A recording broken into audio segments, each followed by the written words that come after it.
नमस्कार बंधुगण, आपण माने जानिथिबे एही एप्रिल मास 18 तारिख रे पड़िबाकु जाउछि सुदशा व्रत। तेबे आम मानक मध्यरु अनेकंक मनरे ए प्रश्न मध्य थिबो जे नुआ व्रतधारी माने एही दिन व्रत आरंभ करि परिबे किंबा नाही।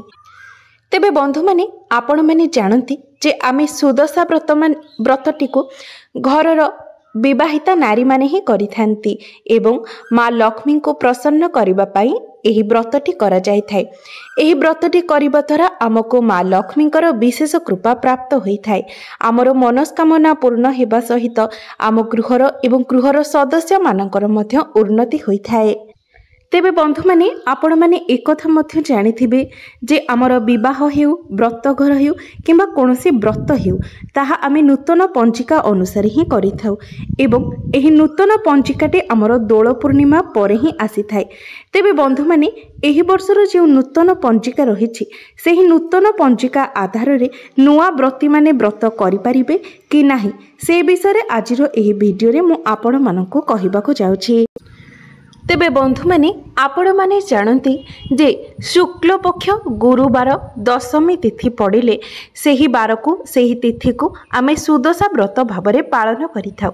तेबे बंधु माने एही वर्षर जे नूतन पंजिका बाहरिछि सेथिरे नुआ व्रती माने व्रत करिवार कोनोसी विषय लेखा जाय नाही। तेणु एही जे सुदशा व्रतटी पड़ुछि एही दिन नुआ व्रती माने व्रत आरंभ करि परिबे नाही। एही दिन विवाहर जोग रहिछि, व्रत घरर मध्य जोग रहिछि, मात्र एहा सत्वे मध्य नुआ व्रती माने एही दिन व्रत आरंभ करि परिबे नाही। कारण पंजिकारे ग्रह नक्षत्र मानकर स्थिति अनुसार समस्त कार्य करिवार नियम उल्लेख रही थाए। मात्र जेहेतु पंजिकारे व्रत आरंभ करिवार विषय किछि लेखा जाय नाही तेणु एही दिन नूतन व्रती माने व्रत आरंभ करि परिबे नाही। बंधु माने जदि आपण माने भाबुथिबे जे पंजिकारे लेखा नथिले मध्य जेहेतु से दिन सुदशा व्रत पड़ुछि तेबे नुआ व्रत आरंभ करिबारे असुविधा केउठी, तेबे आपण माने जानि रखिबा उचित जे व्रतटी आमे आम घरर उन्नति पाई करिथाउ। तेणु सेही व्रतटी आरंभ करिबा पाई एक निर्दिष्ट शुभ समय तिथि बार एवं नक्षत्रर आवश्यकता रहिछि। जदि आपण सेही शुभ बार तिथि एवं समय रे निजर व्रत को आरंभ करंती तेबे एहा आपणको शुभ फल प्रदान करिथाए एवं आपणकर समस्त मनोवांछा मध्य पूर्ण होइथाए। तो बंधु माने एही जो सुदशा व्रत पड़ुछि एथिरे तो नुआ व्रतधारी माने व्रत करि परिबे नाही, मात्र जो माने व्रत करूछंती सेमानंक पाई मध्य किछि नियम रहिछि। आपण माने जानंती आमर माँ लक्ष्मी ठाकुराणी अत्यंत परिष्कार परिच्छन्न एवं श्रृंगार प्रिय। तेणु आपण जो गुरुवार दिन व्रत करूछंती बुधवार दिन आपण भल भावरे निज घर को परिष्कार परिच्छन्न करनियंतु एवं घर को आपण जो पानी रे धोउछंती सेथिरे किछि गोबर मिसाई आपण निज घर को पोछा मारी दियंतु जहा द्वारा घरटी आमर पवित्र होई जिवो। एहा परे आपण जानंती गुरुवार दिन बासी चिता आपण पकाइबे नाही, तेणु बुधवार राति रे आपण किछि चाउल बतुरै दियंतु एवं आपण गुरुवार दिन बड़ी भोरु आपण निज घरे स्नान कार्य सारी शुद्ध होई चिता पकांतु एवं जितेबेले आपण ठाकुर घर को जाउछंती आपण भल भावरे श्रृंगार होई ठाकुर घर को जांतु, कारण माँ लक्ष्मी ठाकुराणी श्रृंगार को अत्यंत भल पाई थांती। आपण पादरे अलता लगाइया को भूलंतु नाही एवं जितेबेले स्नान करूछंती सेतेबेले स्नान जल रे किछि हळदी मिसाई स्नान करंतु, कारण हळदी को अत्यंत पवित्र बोली माना जाय थाए एवं एही हळदीटी मध्य मांकर अत्यंत प्रिय अटे। हळदी लगाइबा द्वारा आपणक देह पवित्र एवं शुद्ध होई जाय थाए। तेणु आपण स्नान करिबा समय किछि हळदी लगाई स्नान करंतु। आपण जे कोनोसी भी व्रत करूछंती किंबा पूजा अर्चना करूछंती आपण जदि सेही दिन हळदी लगाई स्नान करंती तेबे एहा आपणको अधिक शुभ फल प्रदान करिथाए। तेबे स्नान सारिबा परे आपण जो वस्त्र पिंधुचंती मने रखंतु एही दिन केबे भी कला रंग किंबा नील रंगर वस्त्र परिधान करिवे नाही, कारण एही रंग गुड़िक मांकर पसंद होई न थाए। आपण चेष्टा करंतु हळदिया, लाल, गोलापी किंबा शुक्ल रंगर वस्त्र परिधान करिबा पाई। एहा परे आपण भल भाबरे ଚୁଡ଼ି ସିନ୍ଦୁର ଅଳତା ଏବଂ ଅନ୍ୟାନ୍ୟ ଆଭୂଷଣ ମଧ୍ୟ ପରିଧାନ କରନ୍ତୁ।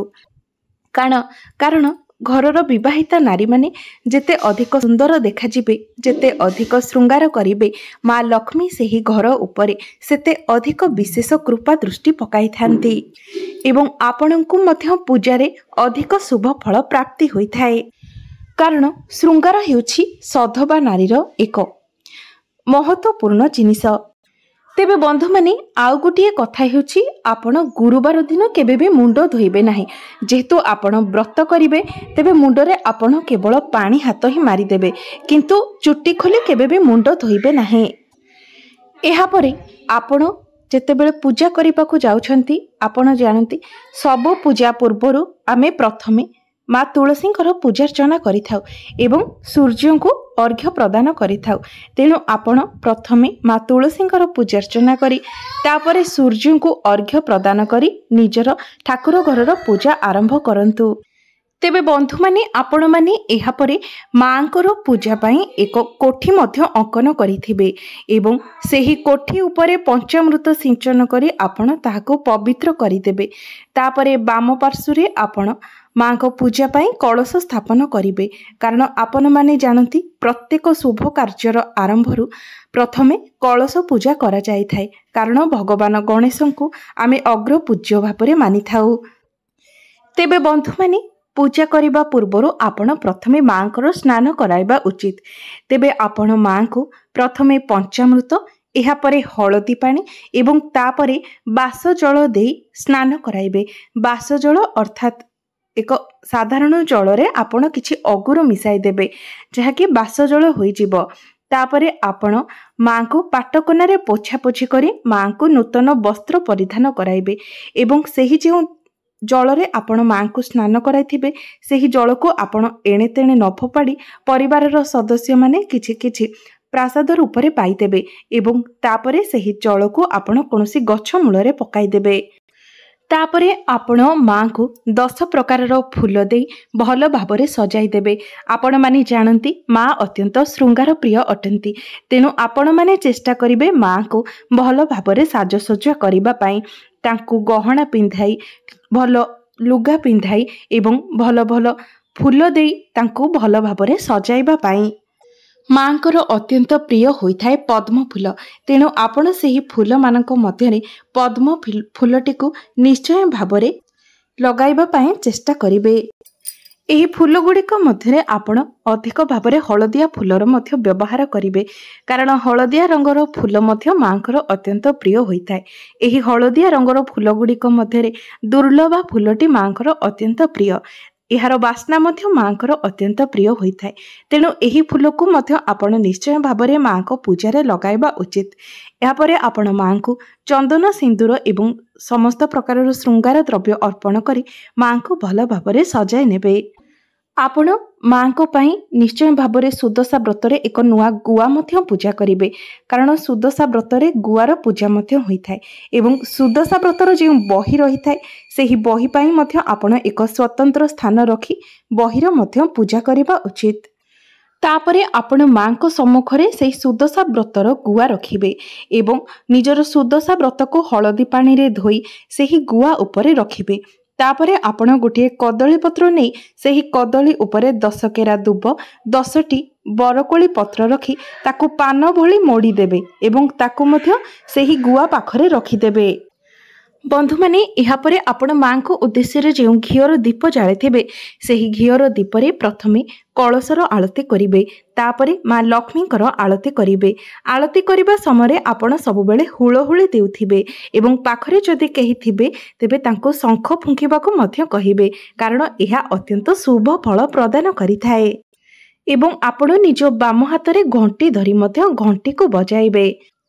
ତାପରେ ଆପଣ ମାଙ୍କୁ ଧୂପ ପ୍ରଦାନ କରନ୍ତୁ। ଏହାପରେ ନୈବେଦ୍ୟ ପ୍ରଦାନ କରନ୍ତୁ। ସକାଳ ଭୋଗକୁ ଆପଣ ପ୍ରଥମେ ପ୍ରଭୁ ଗଣେଶଙ୍କୁ ନୈବେଦ୍ୟ ଅର୍ପଣ କରନ୍ତୁ ଏବଂ ତାପରେ ମା ଲକ୍ଷ୍ମୀଙ୍କୁ ନୈବେଦ୍ୟ ଅର୍ପଣ କରନ୍ତୁ। ମନେ ରଖନ୍ତୁ, ଆପଣ ଯେତେବେଳେ प्रभु गणेश को किंबा माँ लक्ष्मी को किंबा जेकोसी देवता को आपण चंड प्रदान करुछंती केबे भी एहाको तळे प्रदान करिवे नाही। आपण सर्वदा गोटे कदली पत्र रखिबे नचेत कोनोसी बासन रखिबे कोनोसी पात्र रखी ता उपरे आपण नैवेद्य प्रदान करिवे। तापरे आपण चाहिले सही व्रत को सही सकाळ समय धारण करिपारिबे नचेत आपण जदि मध्याह्न समय आपण माँ को मध्याह्न भोग देबा पई चाहुथिबे पिठा भोग देबा पई चाहुथिबे तेबे तापरे मध्य आपण व्रत को धारण करिपारिबे। तेबे आपण जो 10 पुर देई 10 मंडा माँ को निकट रे अर्पण करिबे सेथिरु आपण 5टी मंडा आपण प्रभु गणेश प्रस्तुत करिथिबे एवं जो 5टी मंडा आपण प्रभु गणेश को अर्पण करिबे ताहाको आपण मोदक आकार रे प्रस्तुत करिबा पई चेष्टा करिबे कारण ताहा भगवान गणेशंकर अत्यंत प्रिय अटे। प्रभु गणेश 5टी एवं माँ लक्ष्मी आपण 10टी मंडा प्रस्तुत करिबे। तेबे सेहीपरि भाबरे आपण प्रथमे प्रभु गणेश को भोग अर्पण करिबे तापरे माँ लक्ष्मी को निकट रे आपण भोग अर्पण करिबे एवं तापरे आपण सेही घियर दीपरे आउ थरे प्रभु गणेश एवं माँ लक्ष्मीकर आरती करंतु एवं तापरे सुदशा बहिर पाठ करंतु। तापरे आपण सुदशा व्रत को हाथ रे धारण करंतु। आपण व्रत धारण करि सारिबा परे प्रसाद सेवन करंतु। तापरे आपण संध्या समय पुणी थरे माँकर आरती करी माँ को निज आस्थान रे नहीं स्थापन करंतु एवं सही जिनिस को केबे भी गुरुवार दिन आपण बाहर करंतु नहीं कारण गुरुवार दिन घरु अलिया बाहर करा जाय नहीं। आपण तापर दिन शुक्रवार दिन सकाळु स्नान कार्य सारी तापरे सेही बासी फूल एवं जो सब जिनिस सेठारे थाए जहाँ माँ ठारे लागी होई थाए सेही सब जिनिस को नहीं आपण कोनोसी प्रवाहित जल रे विसर्जन करि दियंतु। बंधु माने आपण माने समस्ते जानती एही सुदशा व्रतर महत्व आम सधवा नारी मानक पई केते अधिक होई थाए। एही व्रत को आपण सबु बेले जत्नर सहित रखिबा पई चेष्टा करंतु जेमिति सेही व्रत केबे भी कोनोसी आडे हजि न जाए कारण व्रत हजि गले तार परिणाम कौन होई थाए आपण माने सुदशा व्रत बहिरे ताहा निश्चय भाबरे पढ़िथिबे। एही सुदशा व्रतटी साक्षात माँ लक्ष्मीकर स्वरूप होता है तेणु सेही व्रत को आपण सर्वदा जत्नर सहित रखिबा पई चेष्टा करंतु। तेबे बंधु माने आपण जेतेबेले सुदशा व्रत धारण करिवे सेतेबेले आपण निज हाथरू पुराणा व्रत केबे भी ओल्हाइबे नहीं कारण गुरुवार दिन हाथरू सुदशा व्रत खोला जाए नहीं। सेही पुराणा व्रत को धारण करी ही आपण नुआ व्रत को धारण करिवे एवं शुक्रवार दिन आपण पुराणा व्रतटी को हाथरू खोली देबे एवं सेही सुदशा व्रतरे आपण सेही दुब बरकोली को गुड़ाई रखिथिबे ताहाकु बांधिबे एवं सेथिरे माँ लक्ष्मी को नाम रे 10 गंठी पकाई सेही व्रत को धारण करिवे। तेबे बंधु माने मोर एही वीडियोटी जदि आपण माननको भल लागि थाए तेबे वीडियोटी को लाइक करी चैनल टी को सब्सक्राइब करिथिबे एवं कमेंट बॉक्स रे जय माँ लक्ष्मी निश्चय लिखिबे।